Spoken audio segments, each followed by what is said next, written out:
Rofisi TV ubuhungiro.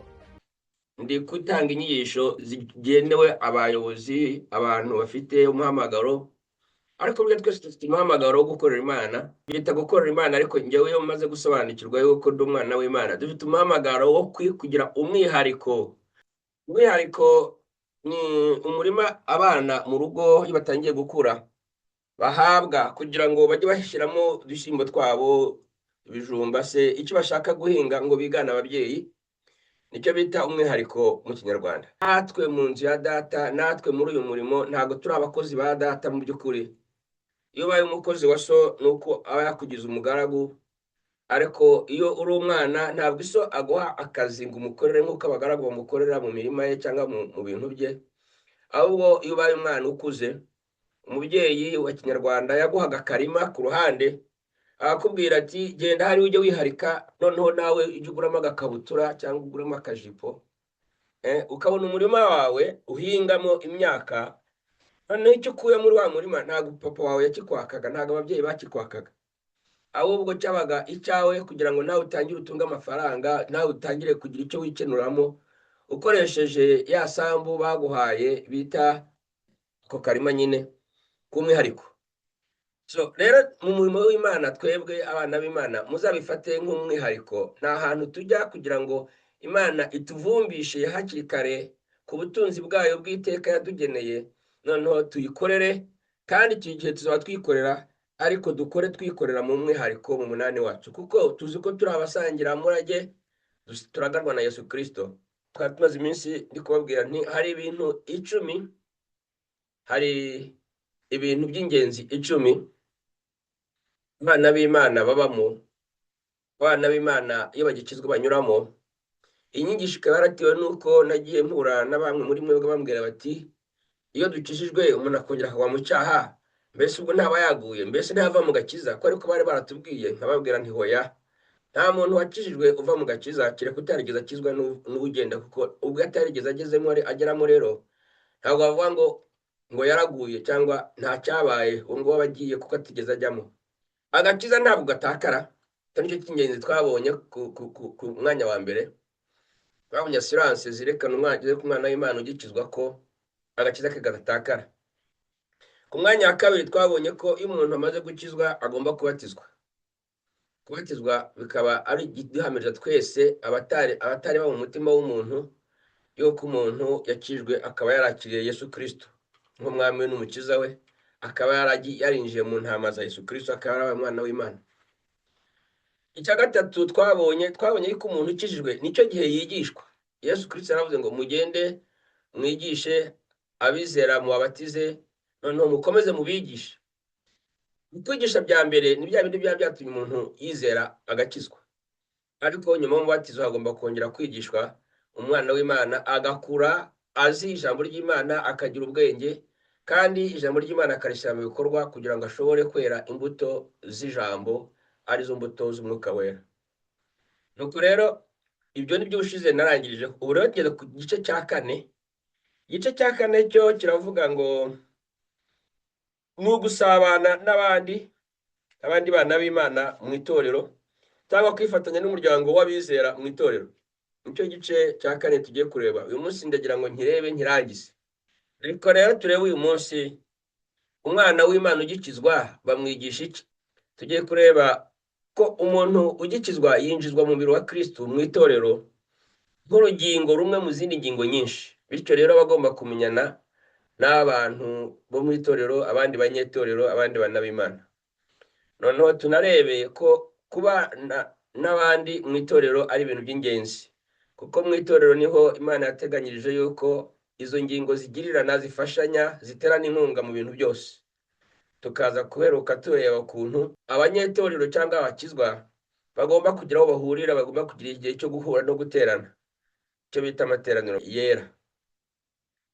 Rero gusoma mu Bakorinto ba mbere ku gice cya 12 umurongo wa 12 ndageza ku 20.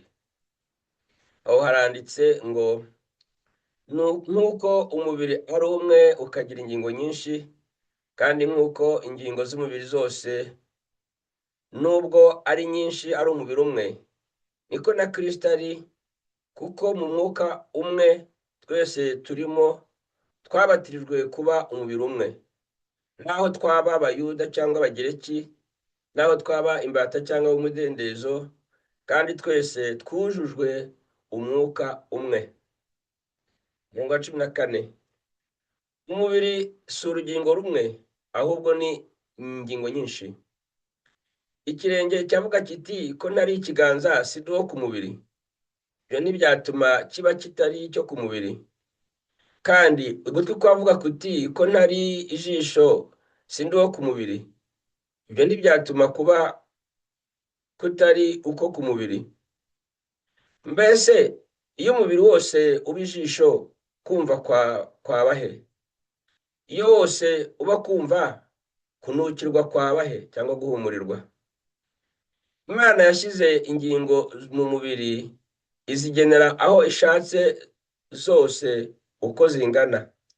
Mbese noneho iyo zose ziri urugingo rumwe, umubiri uba warabaye he? Ariko noneho ingingo ni nyinshi, naho umubiri ni umwe. Ndashima Imana yuko muri gahunda yayo yashatse kutugira umubiri n'ingingo za Kristo. Inyungu ya mbere ni uko kuko turi umubiri n'ingingo za Kristo, kandi Kristo n'umubiri we akaba yicaye mu ijuru, bityo ni bya bindi biduha assurance na garanti yuko aho yicaye mu ijuru twicaranye tudashobora gutakaza agakiza, kubera yuko tagafite hano ku isi, ahubwo we agafite mu ijuru, ari kumwe nako tuzajya mu ijuru tugasangayo. Rero icyo ni kimwe cyo kuba turi umubiri wa Kristo cyiza cyane. Ikindi, hari indi mirongo nagiye nca uturongo kugira ngo mbafashe kuyumva no kwisobanukirwa. Nk'umurongo wa 12 uvuga ngo turi umubiri umwe, kandi umubiri ugira ingingo nyinshi. N'umurongo akandi kavuga ngo no muri Kristo turi umubiri umwe, kandi turi umubiri ufite ingingo nyinshi. Ni ukuvuga ngo turi ingingo z'umubiri wa Kristo rero, kuko twabatirijwe muri uwo mubiri wa Kristo Yesu, ngo twujujwe umwuka umwe, ari wo mwuka wera. Hari icyo nshaka kubereka gusa, nuko umwana w'Imana ukiza mu gakiza agomba gusobanukirwa yuko ntabwo ari ikinege, ntabwo ari nyakamwe, afite abandi bavandimwe, afite abandi bantu Imana yabyaye. Ibi ngibi bikadufasha cyane iyo ugeze ahantu ugasanga uhafite umuryango. Hari ibintu byinshi cyane dusaba umuryango wacu wa kimuntu, ariko no mu Mana hari ibintu byinshi cyane bisabwa umuryango w'Imana. Niba tuzi neza ko abavukanyi bataryana, n'umuntu uje mu itorero agikizwa, birababaje iyo hasanze umwiryane. Umwiryane aho waturuka ariho hose, waturuka ku bapfa ubusa bw'amaturo, waturuka ku bapfa ibindi by'amarozi njya numva, waturuka ku bapfa umwana w'Imana iyo ageze mu itorero ntakwiye kuhasanga hari umwiryane ugaragaza ntaho abantu batari abavandimwe, ahubwo agikwiye kuhasanga abantu bahatuye, abantu baje mu gakiza ari abavandimwe muri byose, baganira neza, bungurana ibitekerezo, bafashanya. Turaza kubibona. Icyo rero ni ikintu cy'ingenzi, ni ukuvuga ngo itorero rigomba kuba umuryango, nk'uko umuryango w'abantu ari ishusho twabibonye.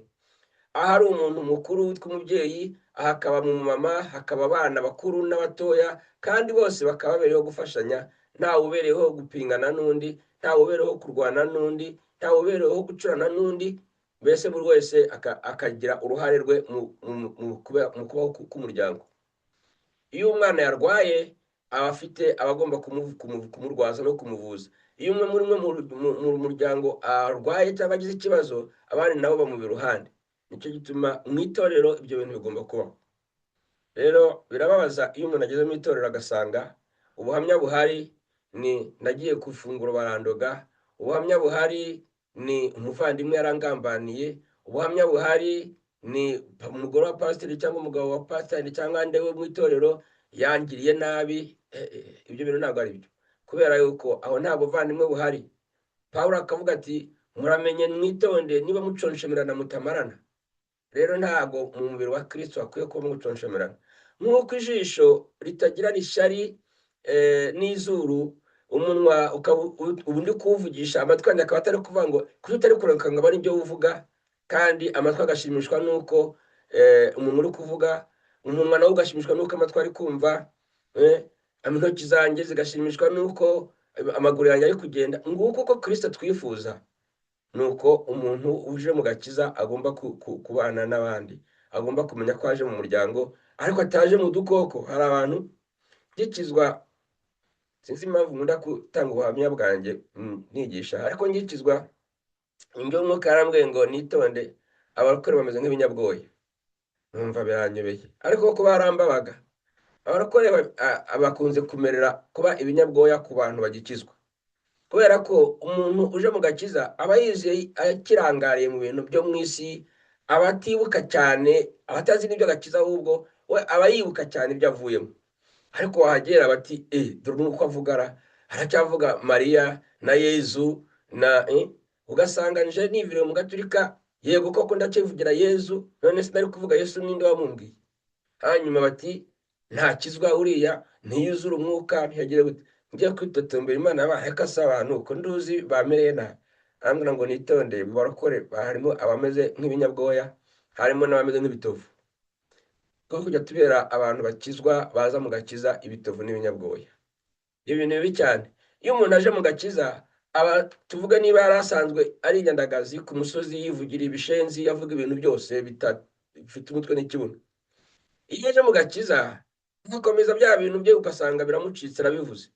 Abakizwa mwe mujye mumenya ko umuntu ari umwana mu gakiza, mwo kumufata nk'aho atigeze yinjira mu gakiza, mwo kumufata nk'aho akiri muri bya bintu yavuyemo. Mwibuke ko ni umwana mutoya, icyo ni kimwe, ariko munibuke ko kamere ye ya kimuntu yaguguye niyo nkuru ifite imbaraga kurusha umwuka umurimo, kuko umwuka wamujemo ari uruhinja. Rero uwo mwana ugomba kumwihanganira, ntimumuhora mumutunga agatoki, ntimuhore mumuciraho urubanza. Rwose abarokore dufite ikibazo cy'uko iyo umuntu atujemo ari mushya tumucira imanza, dore ipantaro yambaye, dore igeze ku kibuno, dore imisatsi ye ntigize gutya. Ugasanga umuntu aje mu gakiza, aho kugira ngo abone abavandimwe bamubwire bati karibu, n'iyo pantaro yawe yiza nta kibazo. Iyi minsi ishize, iyo igihe gikomeje agasanga namwe mutambara ubusa, wa muntu nawe agera akazambara neza. Iyo igihe gishize umuntu akazaza agasanga musokoza, nawe agera akazasokoza. Ariko ntabwo umuntu atimuka ariya ngo dore yambaye amadiredi, ngo dore yambaye ibiki, ngo ntoka satani. Yemwe barokore mwe mutokesha abana b'Imana bagikizwa bitewe n'uko mudafite ubuvandimwe muri mwebwe. Iyo umuntu afite murumuna we usanze yakoze amazirantoki yitumye arangiza akajyamo agatamira, uramuvuga ngo toka satani, wamazirantoki we, wagahinja we, ukagakubita umugeri kakabarara. Rero abana b'Imana ni impinja, niba bageraho bafite amazirantoki ntukavuge ngo toka satani, uratokesha nde aho ngaho? Abantu babikora gutyo bakora nabi. Rero ibyo ngibyo ni ukutamenya yuko turi umubiri umwe, kandi yuko abantu baza muri Kristo Yesu badakuze baba ari impinja. Tusome mu Baroma, Abaroma 12 turava ku murongo wa 4 tugere ku wa 5, ariko menya ndava ku murongo wa 3.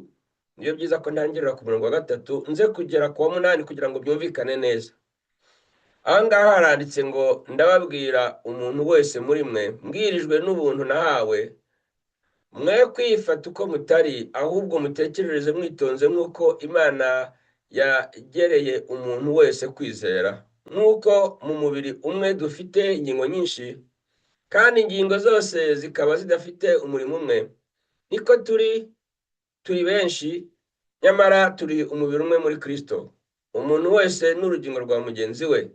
Nuko kuko dufite impano zitandukanye nk'uko ubuntu twahawe buri, niba twarahawe ubuhanuzi duhanure uko kwizera kwacu kungana, cyangwa niba twarahawe umurimo wo kugabura iby'Imana tugire umwete wo kubigabura, cyangwa uwigisha agira umwete wo kwigisha, cyangwa uhugura agira umwete wo guhugura, ugira ubuntu abugira atikanyiza, utwara atwarane umwete, ugira imbabazi azigire anezerewe.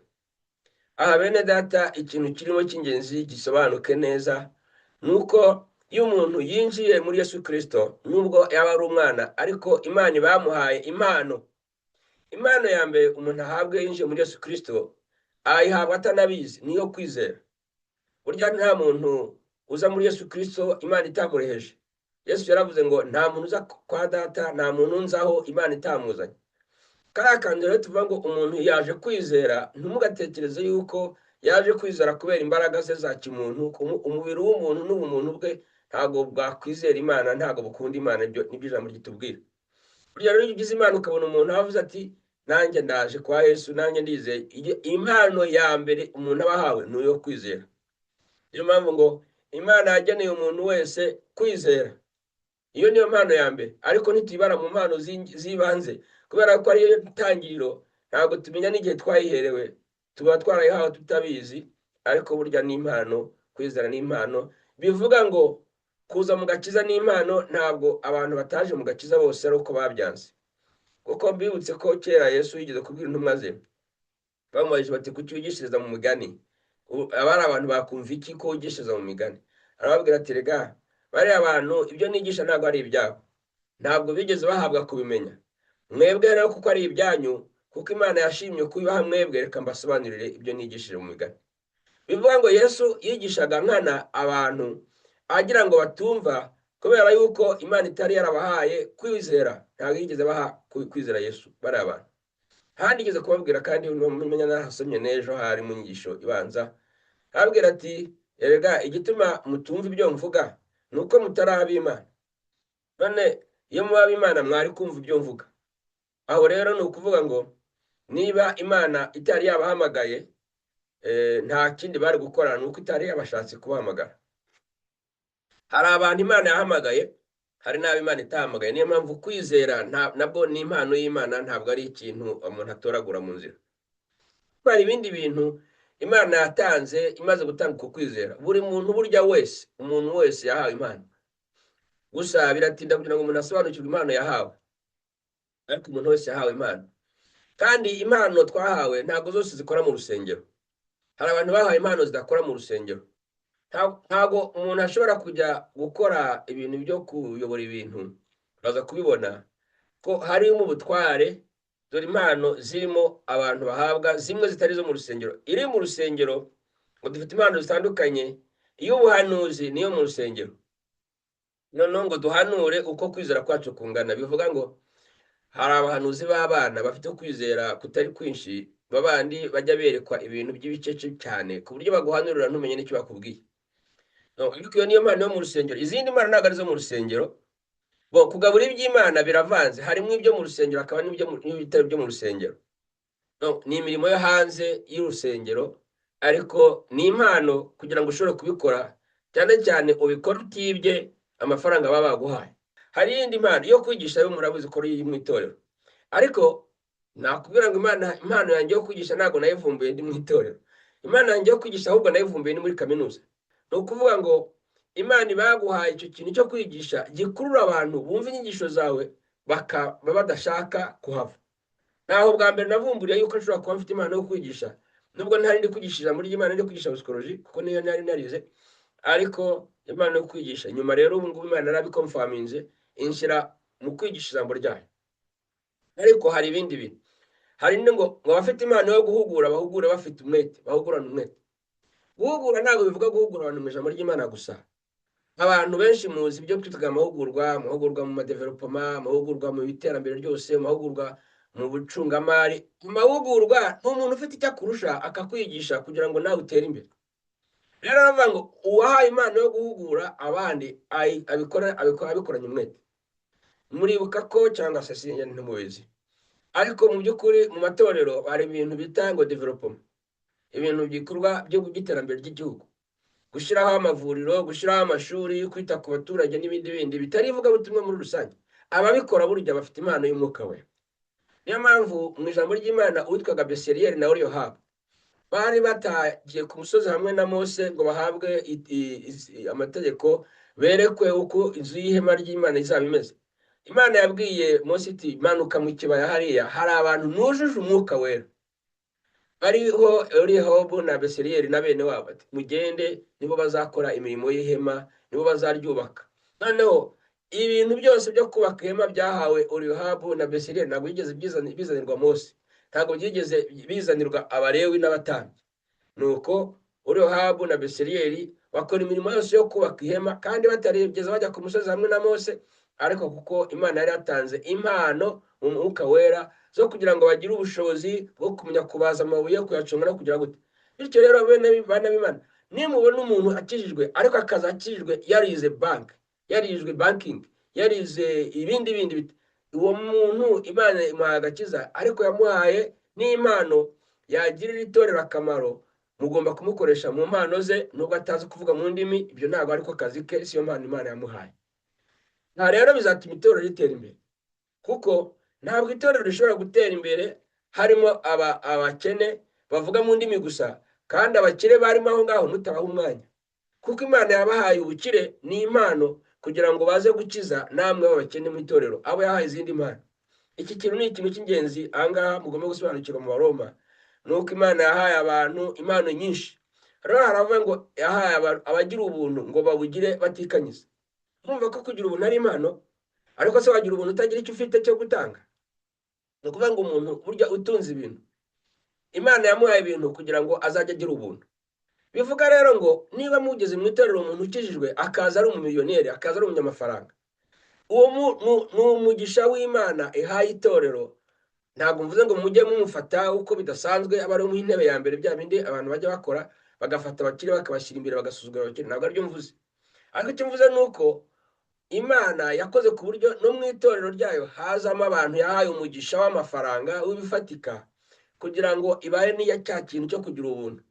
Aho rero niba mwebwe abantu baza ari abakire mubita ngo ni abakozi ba Satani, ngo ubutunzi bwabo babukuye mu kuzimu, gusa mwumva ko uwo muntu mwebwe mutamubujije gukorera Imana. Ibyo bintu hari amatorero abifite. Nabaye mu Gaturika, aho mu by'ukuri mu Gaturika bazi ko gukena ngo ni nk'impano y'Imana, ngo ni ingabire. Ntabwo ari byo. Niyo mpamvu bajya bagira abapadiri baba mu miryango y'abakene n'ababukira baba mu miryango yiyemeza gukena. Nta muntu ugomba kwiyemeza gukena, kubera yuko Imana yagennye yuko hagira abanyempano bafite ubuntu kandi bafite ibintu byo gutanga. Ikindi bavuze ngo utwara atwarana umwete. Urumva ko n'ubuyobozi nabwo ari impano y'Imana, ntabwo ari gutwara mu itorero gusa. Uretse ko no mu itorero birababaje ko hari amatorero atagira abadiminisitrateri b'itorero. Rero twese twamenyereye gutwara, ntabwo twese tuzi no gutwara. Hari abantu babizi, akaba azi gukora ibya human resource, akaba azi gushaka za assurance z'abakozi, akaba azi kubajyana muri cyose social, mbese akaba azi imiyoborere y'abantu. Ni impano.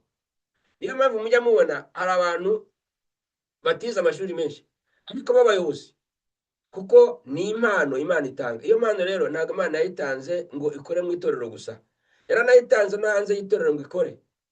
Urabyumva? Noneho ngo ugira imbabazi nawe azigira anezerewe.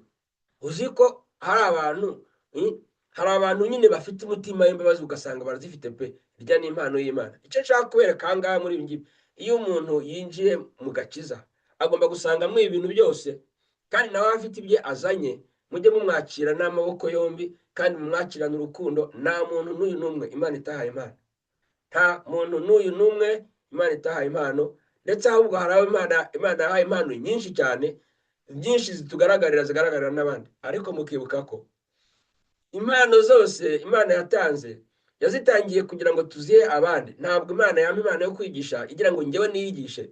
Ntabwo Imana yaguha impano y'amafaranga igira ngo wowe uyatunge nk'isiha. Ntabwo Imana yaguha ubwenge bwo gutwara abandi neza igira ngo wowe witware. Oya, Imana buri gihe niba iguhaye impano runaka yayiguhereye kugira ngo abandi, abitorero yewe n'ab'isi ibagirire neza, bamererwe neza. Icyo muracyumva?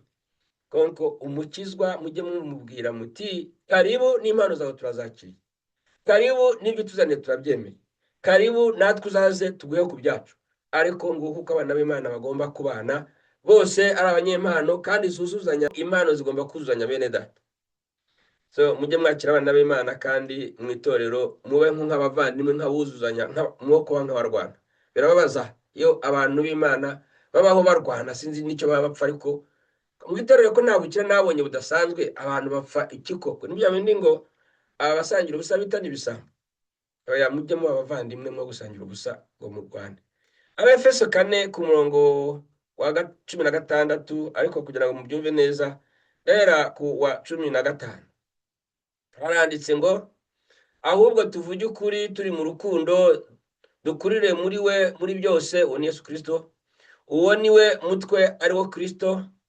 Kuri uwo niho umubiri wose uteranwa neza, ugafatanywa nk'uko ingingo zose zigirirana, nuko igice cyose kigakora umurimo wacyo cyagenewe. Muri Kristo uwo niho umubiri ukura gukura kwawo, kugira ngo ukurizwe mu rukundo. Aha ngaha birumvikana ni bimwe maze gusobanura. Icyo mugomba gusobanukirwa cy'ingenzi ni kimwe n'ibyo maze kuvuga. Muri Kristo dufite impano nyinshi, muri Kristo turuzuzanya, muri Kristo turi magirirane, ntabwo umuntu ari nyamwigendaho. Muri Kristo tubana nk'abavandimwe, nk'abuzuzanya, ariko ngo bigakorwa mu rukundo. Nicyo kintu cy'ingenzi. Reka rero turebe gatoya abana b'Imana bagomba mu itorero gufashanya. Basomera ibyanditswe bitari byinshi. Mu byakozwe n'intumwa ni igice cya 2 ku murongo wa 41 na 42. Aho haranditse ngo nuko abemeye amagambo ye, abemeye amagambo ya Petero kuri Pentecoste, abemeye amagambo ye barabatizwa. Abongewe kubasanzwe kuri uwo munsi baba nk'ibihumbi 3.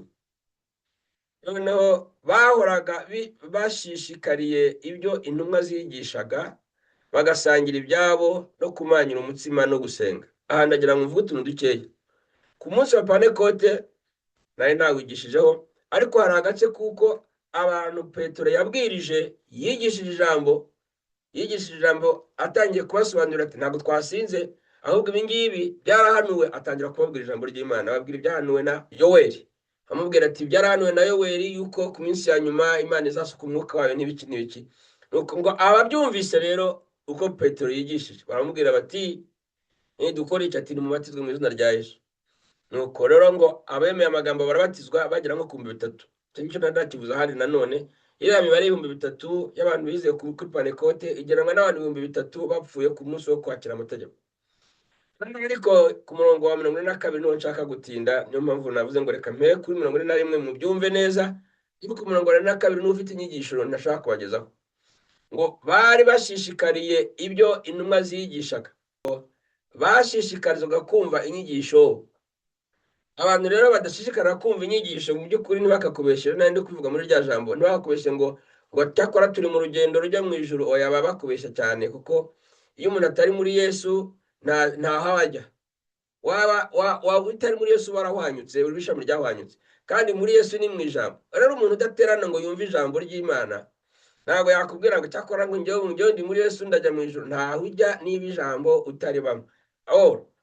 Hano barateranaga bakaza kumva ijambo rya Yesu Kristo, noneho bakava kumva ijambo intumwa zigishaga. Umuntu utaza kumva ijambo abantu bigisha, kandi atazi no kuryisomera yenda, kandi arisoma yenda ntaryumve, ntakubeshe ngo cyakora njye ndi umukristo. Uri wa wundi utari nyakuri, uri wa wundi w'umwigisha utari nyakuri.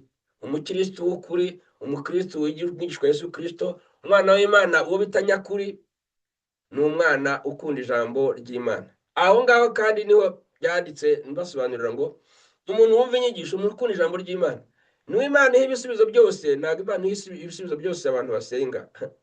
Imana iha ibisubizo byose, ibyo yifuza byose abantu baba mu ijambo. Muribuka ya Zaburi ntashoboye kubasomera ngo marangirize. Ya Zaburi avuga ngo umuntu ufatira ijambo akarebamo amanywa n'ijoro, ngo amera nk'igiti cyatewe ku mugezi, kigira ibibabi byose bitoshye umwaka wose, ngo kikera imbuto zacyo buri gihe.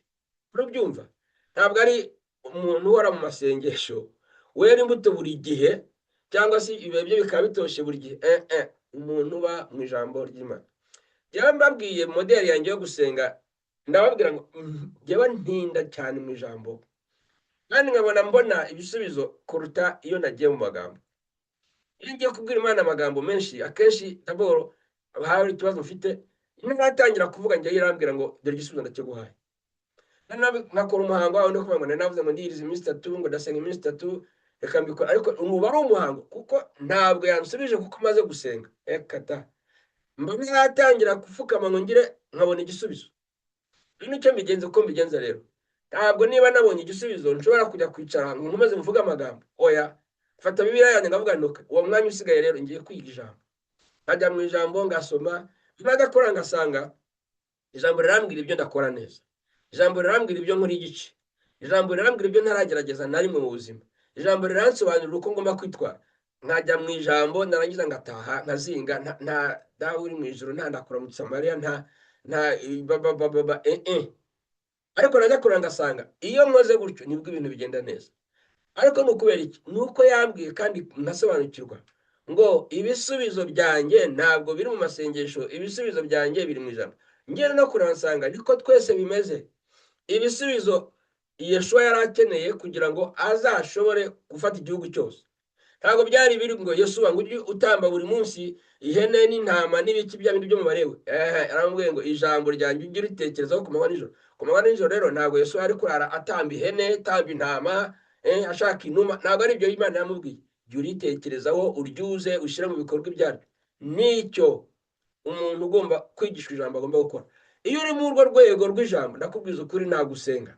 Imana iravuga muri Zaburi ahandi hantu ngo ni ijambo ry'Imana cyangwa Imana ngo nikubera uburyohe, ngo if God become your delice, si Dieu devient tes délices. Donc Imana nikubera uburyohe, aho uryoherwa nawe, ngo izaguha ibyo umutima wawe wifuza. Uzi ko itaguha ibyo umutima wawe wasabye, izaguha ibyo umutima wawe wifuza. Rero nicyo kwigishwa ijambo rwose. Bari abakristo mu kubitiro ngo bajyaga imbere y'intumwa kwiga ijambo. Icyo ni kimwe. Icya kabiri ngo bagasangira ibyabo. Gusangira ibyabo bagenda bakagurisha amasambu. Ahangaha niho Ananiya na Safira baguye.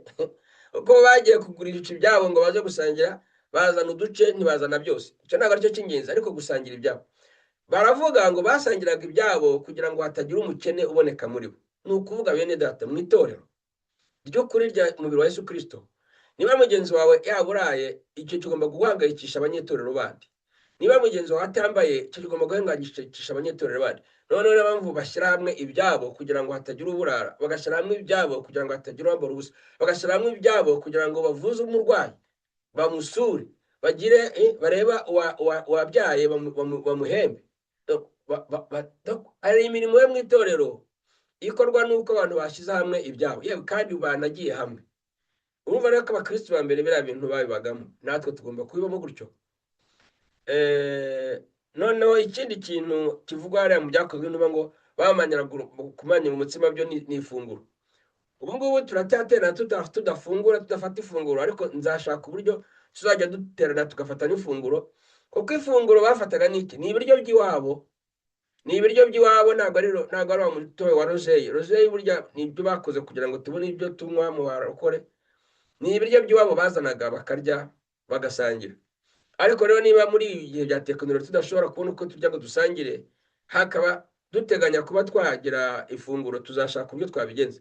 Ariko ifunguro abateranaga bajyaga ku ifunguro. Icya gatatu cyangwa icya nyuma, nuko abantu bateranaga kugira ngo basenge. Nababwiye neza ko amasengesho yo mu ruhame abantu bavugaga bahuye, ntabwo ari amasengesho y'ibintu byo ku muntu ku giti cye. Amasengesho yo mu ruhame ni amasengesho y'itorero, ni amasengesho y'igihugu, ni amasengesho ya rusange. Ntabwo ajya aba amasengesho ku giti cy'umuntu. Amasengesho yo ku giti cy'umuntu, umuntu akorera iwe mu cyumba, ukabwira Imana yawe mwiherereye, nibwo igusubiza. Iyo uzanye amasengesho yawe yo ku mutima wawe ukayazana mu ruhame, ntabwo Imana igusubiza. Kwiravuga ngo abakumvise usenga ngo icyo nicyo gisubizo wabonye. Niyo mpamvu iyo mbabwira ibyo gusenga bene data, mbabwira uburyo bwiza bwo gusenga n'uburyo bubi bwo gusenga, uburyo bubi rero kujyamo gukora. N'umuntu wagiye gusenga mu rusengero akajyana igisengesho ryo bwite, ntabwo yigeze arivuga ngo barimenye. Reka mbahe urugero rwa Hana. Hana yagiye mu rusengero aragenda arasenga, ariko ntabwo yigeze avuga ngo bamenye icyo avuze, ku buryo umutambyi yamubonye akubita iminwa, aravuga ngo yasinze, ngo najye gusindira hanze.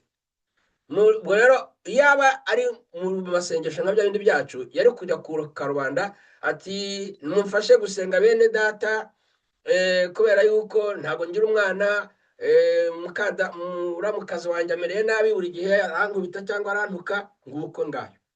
Ntabwo ari byo Hana yavuze. Yagiye imbere y'Imana avugira mu mutima we, ngo babona akubita iminwa, baravuga bati wa musinzi we va aha ngaha. Arabwira ati ntabwo nasinze, ahubwo umutima ati gusuka amaganya imbere y'Imana. Nuko bigenda rero mu iteraniro, nta muntu uvuga icyifuzo cye ngo bakivuge mu ruhame. Niyo mpamvu amasengesho yo mu ruhame bazanaga amaturo, bararirimbaga, babyiniraga Uwiteka, kuko kubyina no kuririmba abantu bagomba kwishyira hamwe, ariko nta muntu uvuga icyifuzo cye mu iteraniro. Rero gusenga by'intumwa nabyo ni kimwe, ntabwo bahuzwa no gusenga bavuga ibibazo byabo bwite, bahuzwa no gusenga bya rusange. Niyo mpamvu nanjye iyo duhuye hano iyo dusenga ibya rusange, nawe byo ku muntu ku giti cye, akazi kanjye ni ako kubigisha ngo amasengesho y'ukuri y'umuntu ku giti cye agomba kuyavuga yihereranye na se. Iso wumva abiherereye niwo gusubiza.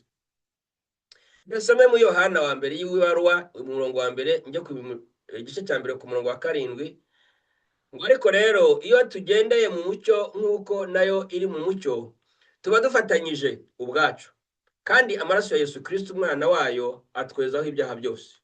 Ahangaha biravuga ngo iyo twabaye abantu bafatanyije, iyo twiyunze nk'abana b'Imana tukaba turi kumwe, iyo turi mu ubwo bufatanye, ngo amaraso ya Yesu Kristo atwezaho ibyaha byose. Aha niho Yesu yavuze ngo aho 2 cyangwa 3 bateraniye mu izina ryanjye, ngo abahari. Bivuga ngo ntabwo ari ngombwa yuko abantu baba mu iwabo banyamwigendaho, ariko iyo bahuye Yesu abahari, amaraso ye abeza nta kindi bakoze, kuko bahuye mu izina rye gusa. Nicyo muri Yohana hari abavuga. Naho muri Zaburi ya 133 ku murongo wa mbere, naho sindasoma byinshi, handitse ngo ni indirimbo ya Dawidi y'amazamuka, ngo dore erega ni byiza, ni iby'igikundiro ko abavandimwe baturana bahuje.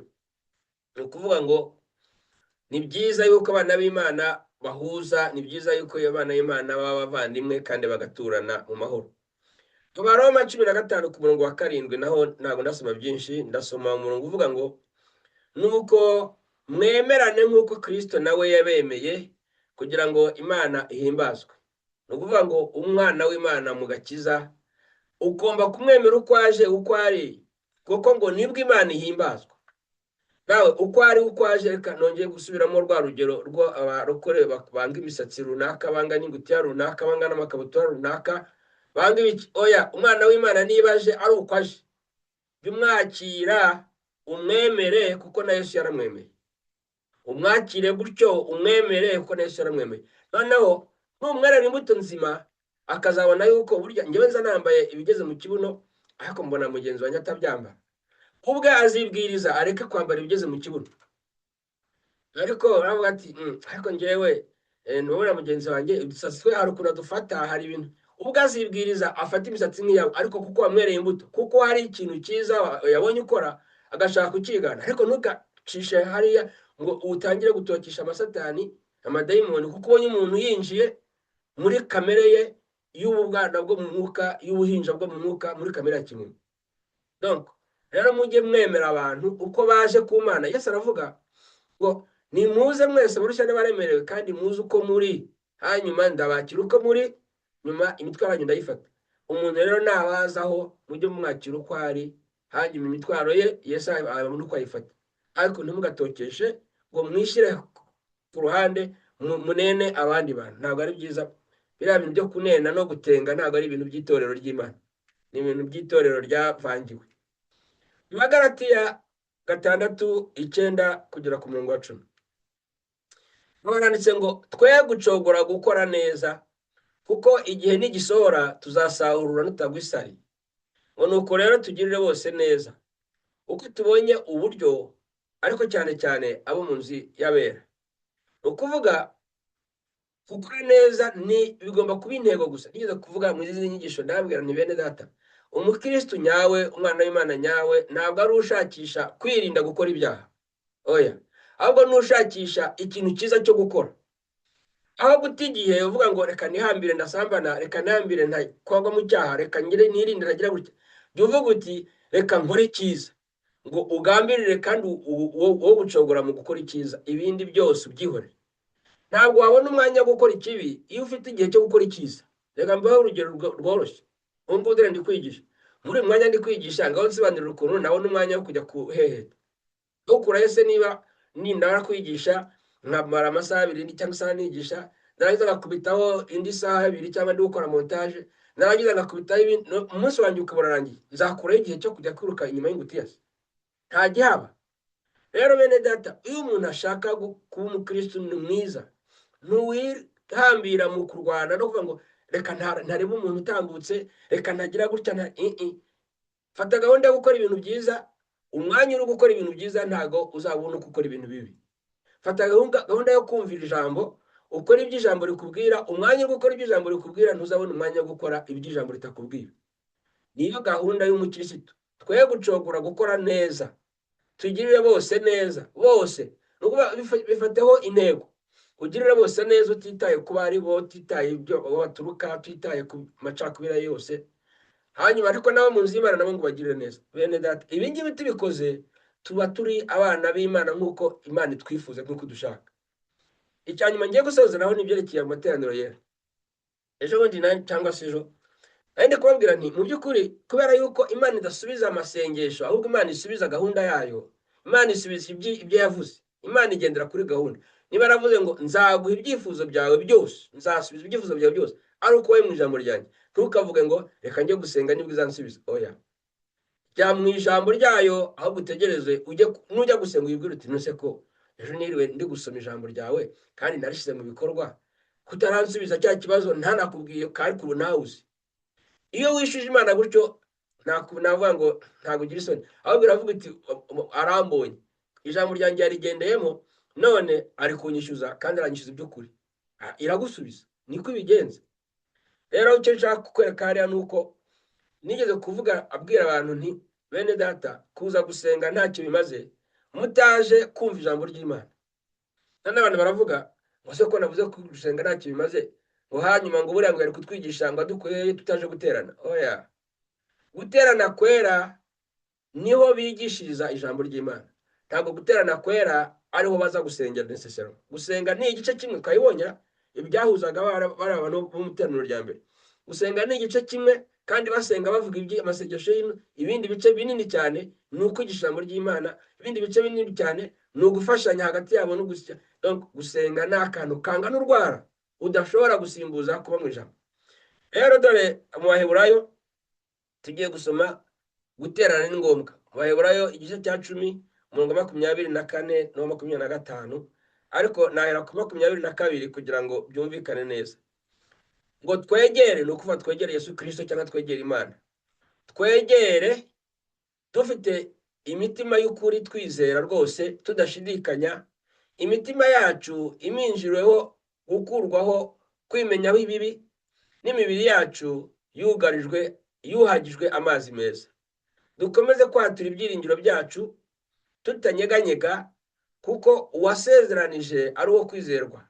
Kandi tujye tuzirikana ubwacu kugira ngo duterane ishyaka ryo gukundana n'iry'imirimo myiza. Twakwirengagiza guteranira hamwe nk'uko bamwe bajya babigira, ahubwo duhugurane, kandi uko mubonye urya munsi wegera mube ariko murushaho kugenza mutyo. Ahangaha hari utuntu tugiye gusubiramo kugira ngo ngufashe kumva no gushyira mu bikorwa iri jambo. Ikintu cya mbere kiri ku murongo wa 22 nashatse gushyiraho ariko kitari kiri mu bijyanye no guterana kwera, nuko abantu begera Imana Data cyangwa begera Yesu Kristo bagomba kujyana imitima y'ukuri. Ni ukuvuga kugenda ukuri utagira ibyo uhishahisha. Reka nta kintu umuntu ahisha Imana gishoboka. Kandi ukajyana umutima wo kwizera, ukajyana umutima wo kudashidikanya ko Imana igukunda, kwikwakira ukuri. Noneho ukajyana umutima ngo utarimo ngo kwimenyaho ikibi. Biriya kwimenyaho ikibi nicyo bita conscience du péché, conscience of sin. Kuba umuntu azi neza yuko ari umunyabyaha. Oya, aratubwiye ngo iyo wegeye Imana ujye ugenda udafite umutima uguciraho urubanza, udafite umutima ukubwira ngo uri umunyabyaha, ahubwo ugende wizeye ko Imana yakubabariye itashidikanya, bidasubirwaho. Ni icy'ingenzi kubimenya biriya bintu. Noneho ku murongo wa 23 avuga ngo tujye twatura ibyiringiro. Ni ukuvuga ngo tugiye mu mutima wacu utaduciraho urubanza nubwo urubanza rwaba ruhari, tudafite umutima wacu utwereka ibibi gusa nubwo byaba bihari. Ngo tujye dukomeza twatura ibyiringiro by'iki, cyuko Imana yatubabariye, by'iki, byuko turi abayo, by'iki, ibintu nk'ibyo ngibyo. Ngo uwadusezeranyije biriya byose ngo nuwo kwizerwa azabidukorera. Rero ahangaha bene data, icyo nicyo bagira ngo mwumve hariya. Ariko ikindi, duterane ishyaka. Iyo twateranye duterane ishyaka mu gukundana, duterane ishyaka mu gukora imirimo myiza. Ni iki ngiki gituma abana b'Imana baterana, ni ukugira ngo duterane tugaragaze urukundo, ni ukugira ngo duterane tugaragaze imirimo myiza. Iyo abantu b'Imana bateranye, yewe ubu ngubu ndi kure ntabwo mbabona, ariko iyo twari duteraniye ahantu nari kubona uwambaye nabi, none mbiboneye iki ko yambaye nabi? Ni ukugira ngo mwambike niba ngiye nambaye neza. Nari kubona uwaje ashonje, mbiboneye iki ko ashonje? Ni uko ngomba kumugaburira kuko nawe akeneye kurya kuko nanjye narariye. Ari kubona umuntu uje afite ibibazo, kuki ubonye ko afite ibibazo? Ni uko akeneye yuko Imana yamunyujije imbere yawe uwo munsi kugira ngo ibibazo bye ubigiremo uruhare rwo kubisubiza. Ngiye ikintu kigomba gutuma duterana. Rero ngo ntitukange guterana, kuko iyo twateranye nibwo ibyo bintu byose tumenya ko biriho, hanyuma tukamenya ko tubisubiza. Nagira ngo mbahe urugero nk'ubu ngubu turi ku murongo. Niba nkubwiye ni jya umenyesha, tujye duhamagarana, mbibwira abashumba cyane, abandi ntimukaburare mutambwiye, niba muburare ntimukakore ibyo mukora mutamenyesheje, tujye duhamagarana tuganire. Ntaza kubana nk'abantu b'umushumba amaze igihe atambwira uko byagenze, nkaba ntazi ibyarimo. Ese ubwo njye nzabyibwira ndi muri Amerika wa? Nzaba aha ngaha ndi muri Amerika nimagine yuko umuntu yaburaye, cyangwa nimagine ko umuntu arwaye, nimagine ko byagenze gute? Ni ukuvuga ngo kuko ndi kure, uburyo bwo guterana namwe bwa buri munsi ni telefone. Niho nzamenyera yuko umuntu afite ikibazo cyangwa atagifite, niho nzamenyera yuko umuntu akeneye ubufasha kandi atabukeneye, niho nanjye azamenyera yuko nanjye akeneye ubufasha bwe cyangwa bimeze gute. Ariko niba nta communication, niyo mpamvu guterana kwera niyo mwanya do communication y'abantu baturanye, kugira ngo buri wese amenye ikibazo cya mugenzi we, kandi kugira ngo buri wese amenye uko afasha mugenzi we. Rero bene data, ubwo turi muri tekinoloji, ubwo hajemo telefone no gutumanaho, tubishireho tubikoreshe. Ariko hatari tekinoloji kera abantu barateranaga bakamenya buri wese ikibazo cya mugenzi we ngo gikemurwe. Duterane ishyaka ryo gukora neza no gukundana. Noneho ngo twe kwirengagiza guteranira hamwe nk'uko hari ababigira. Iyo umuntu adashaka gukomunika, mu by'ukuri aba yirengagiza guteranira hamwe, kuko communication nibwo buryo bushobora gutuma ndi muri Amerika ngaterana nawe. Iyo ubyirengagije rero ijambo rirakubwira ngo ntukabyirengagize kuko ntabwo ari byiza. Ariko nawe muturanye mwagomba guhura mu rusengero, ntimukirengize guterana mu rusengero rw'aho muturiye. Noneho ngo uko umunsi yegera, uko twegera kuza kwa Yesu Kristo, turusheho gukora ibyo ngibyo byo guterana inkunga mu gukundana, guterana inkunga mu gukora imirimo myiza no guterana kwera, kugira ngo tube abavandimwe, dufatane urunana, tugende turi kumwe. Efeso rero igice cya 2 ku murongo wa 17 ndagarukira ku 22 haranditse ngo yaraje, uwo ni Yesu Kristo, yaraje ababwira ubutumwa bwiza bw'amahoro. Mwebwe abari kure kandi abari bugufi nabo ababwira iby'amahoro, kuko ari we uduhesha uko turi aba amahara kubiri, akaduhesha kwegera Data wa twese turi mu mwuka umwe. Nuko ntimukiriye abashyitsi n'abasuhuke, ahubwo muri ubwoko bumwe n'abera, ndetse murabo mu nzu y'Imana, kuko mwubatswe ku rufatiro rw'intumwa n'abahanuzi, ariko Kristo Yesu niwe buye rikomeza imfuruka. Muri we inzu yose iteranyizwa neza, irakura ngo ibe urusengero rwera mu Mwami Yesu. Muri we namwe murubakanwa kugira ngo mube inzu yo kubabwamo n'Imana mu mwuka. Mu Efeso harimo utuntu twinshi twiza two gusobanura, ariko ntago kabya kudusobanura kuko ndi kubona iminota yanjye yanshiranye. Aho haranditse ngo ubutumwa bwiza bw'amahoro ni Yesu Kristo yatuzaniye. Ubutumwa bwiza bw'amahoro ni ukuvuga ngo nta ntambara ikiriho hagati yacu n'Imana. Icyo nicyo kintu cy'ingenzi ngomba gusobanukirwa. Nta muntu wari ukwiye kuba mu itorero agifite impungenge zo kuvuga ngo Imana izandimbura kubera ko habaye ikibazo runaka. Nta kurimbuka kubaho muri Yesu Kristo, niyo habayemo ibyaha biterwa n'uko abantu bakiri abana mu mwuka, ariko kurimbuka ntabihari. Niyo mpamvu yazanye ngo ubutumwa bwiza bw'amahoro ku bari kure no ku bari hafi. Icyo ngicyo ni cyiza cyo gusobanukirwa. Nubwo turi amahara kubiri, ni ukuvuga nubwo tuba tuje duturutse mu bantu benshi, cyangwa tuje turi uburyo bwinshi, turi amoko menshi, avuga ngo nta mushyitsi, nta musuhuke, ni ukuvuga nta mwimukira ahantu, nta muntu wo mu mudendezo, nta ufite ubwenegihugu, amoko yose yo ku isi, ngo twese Imana yaduhaye amahoro muri Yesu Kristo. Nibwo butumwa Yesu yatuzaniye ku isi. hano rero ngo mwese murabe mu nzu y'Imana mwubatse ku rufatiro rw'intumwa n'abahanuzi. Aha ngaha nagira ngo usobanurire, ntabwo ari abahanuzi ba kino gihe twubakiyeho. Abantu, itorero ry'Imana cyangwa abantu b'Imana bubakiye ku by'intumwa zigishije no ku byo abahanuzi bo mu isezerano rya kera bari barigishije kuri Yesu Kristo, bari barahanuye ku bya Yesu Kristo. Niyo bavuga ngo mwubatse ku rufatiro rw'intumwa, ni ukuvuga inyigisho z'intumwa ariryo sezerano rishya, n'abahanuzi ariryo sezerano rya kera. Kubyumva? Ariko hari abantu bajya bashaka kutubwira ngo kuko bihaye amatitire yitwa apotre, abandi bakiha amatitire yitwa abahanuzi, bakaba bayobowe n'amatorero, ngo itorero hari Yesu Kristo yaryubakiye kuri uwo apotre cyangwa kuri abo bahanuzi. Oya, mujye musema ijambo ariko munarisobanukirwe. Intumwa itorero ryubakiyeho ntabwo ari za zindi zateye zo muri amatorero yacu ya kino gihe, nta nubwo ari umuhanuzi bandi bigize abahanuzi bateye bo muri kino gihe. Ni intumwa za mbere 12 zivuga amazina cyangwa se zivuga umubare, ni n'abahanuzi ba mbere bo mu isezerano rya kera, kandi abo bose ni abavuze gusa ibya Yesu Kristo. Rero ikindi kirimo aha ngaha ngo mube inzu yo kubabwamo n'Imana, inzu ikura, urusengero rwera. Ahantu h'urusengero rwera nagira ngo nongere masubiremo basobanurire gatoya. Iyo tubaye urusengero, icyo bivuga cy'ingenzi, barwita urusengero kubera ko ari ahantu bajya guhimbariza Imana, kuko gusenga ntabwo ari amagambo gusa. Baraharirimbiraga, bahatambiraga ibitambo, barahasangiriraga, noneho bakavuga n'aya masengero, ariko cyane cyane ya rusange, atari umuntu ku giti cye, cyangwa umuntu ku giti cye ariko atavuze mu ruhame. None rero aravuga ati, mu rusengero aho ngaho ntimushobora kunyubakira inzu naturamo, nzahatuza izina ryanjye. Ni urusengero kubera iki? Kuko rutuwemo n'Imana. Urusengero ni inzu y'Imana, tout simplement. Rwitwa gutyo, ariko ntabwo bivuga ngo ni aho basengera, ni aho Imana ituye. Ariko urwa Salomoni Imana yatuje izina ryayo, ntabwo igeze hatura uyo ubwayo. Twebwe abantu bizeye Yesu Kristo tukakira n'umwuka wera, kandi twaramubonye, niba utavuga mu ndimi, igihe wakira Yesu Kristo ubonye n'umwuka wera, bizira rimwe, ntabwo bitandukana. Niyo mpamvu babandi bari barabatijwe ngo barizeye bakabatizwa umubatizo utariwo, batari babonye umwuka wera kuko batari bizeye iby'ukuri, bari bizeye ibintu byo mu isezerano rya kera.